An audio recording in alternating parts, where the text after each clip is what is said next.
Update to a disturbing story that we brought you last month.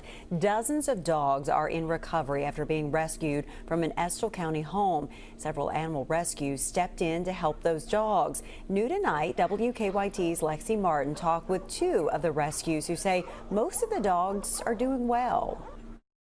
Less than a month ago, 73 dogs were rescued from deplorable conditions at an Estill County home. Their coats were stained. You can kind of see the discoloration on them. That was from living in their own feces and urine. Eden Porter from Fairy Tales Pet Spa in Winchester said they took in 6 terrified dogs. Now those same dogs are loving pets. They were so sweet, and they're just so affectionate. It's kind of crazy how fast they came around.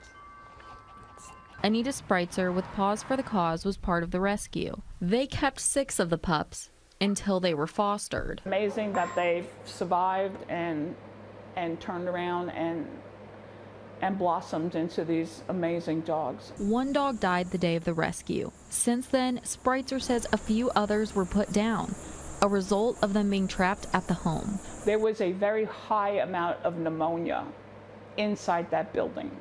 So that can cause lung issues, that can cause asthma. But happy and healthy, many of the dogs have found or are ready to find their forever homes.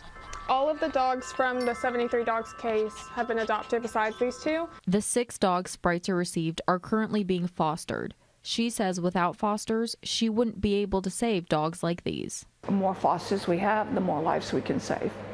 And that's where we're at right now. In Lexington, Lexi Martin, WKYT.